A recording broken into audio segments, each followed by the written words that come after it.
What's going on, track and field family? Your boy Marshall back here with another interview. This week's interview will be done with Mr. Connor Pierce, a 2019 and 2023 Parapan team member. I had the honor of interviewing him this past week, and I'm going to share you all some of his answers. So hold on real tight, and I'll be right back with the first question. Okay, Connor, let's get into the questions, my boy. First question: what inspired you to pursue athletics and how did you get started? So growing up, I always wanted to overcome challenges and push myself, and I did my best across a lot of different sport environments. I did my best with recess and PE, physical education as a child. I did martial arts, I did swimming, I did your more typical common sports, basketball, soccer, things like that in various environments, more in sort of a recreational context. And then I started running. I started running, taking it more seriously when I was 13 because I wanted to get in better shape and I wanted to do a body transformation at the time. And so I started running more so long distance. And then I followed that through high school. And at my high school, they had cross country, so I ran cross country.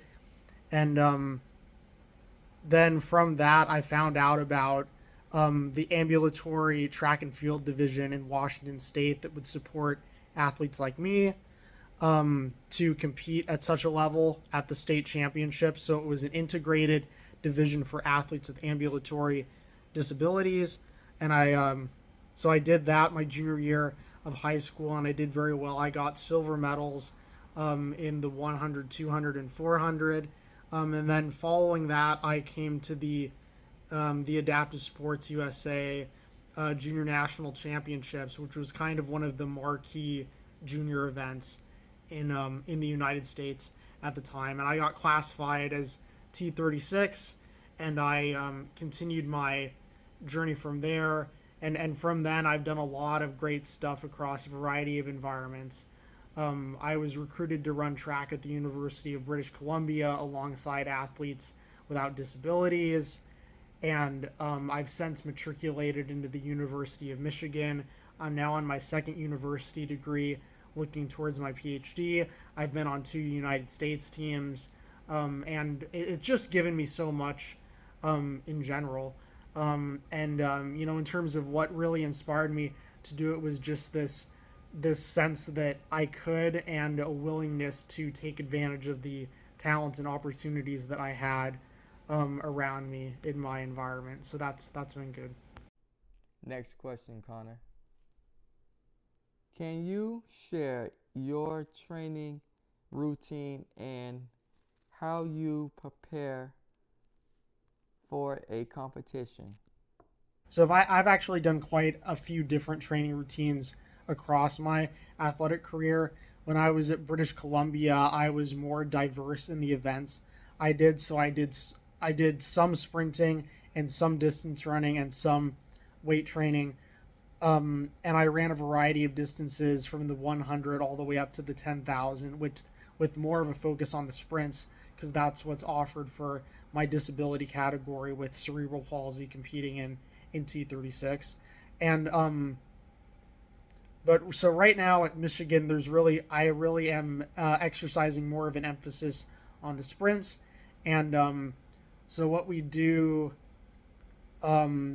Monday we do like max speed, for example. That might be 10-meter fly-ins. That might be we do like a speed test over a certain distance. That might be just really anything that gets us running pretty much as fast as we can. Um, then Tuesday is usually weights with Coach Abby. Coach Calvin does the track and field stuff, and then Coach Abby does more of the weight stuff. So on Tuesday we have weights.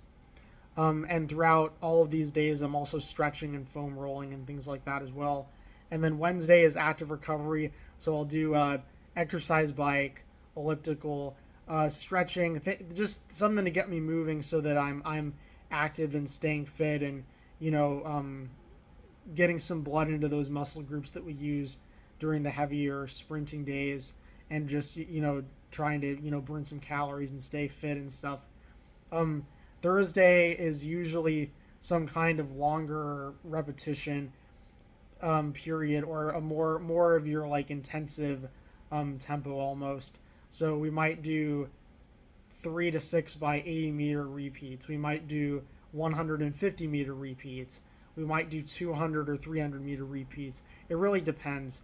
Right now, since we're in preparation for an indoor competition that I'm going to do, we're sort of erring more toward the shorter distance repetitions in that aspect. We've also been doing a lot of block starts lately, and I do use a hand block for my left arm that goes on the ground in the starting position, because I can't extend and lock my arm out all the way on account of the CP that I have.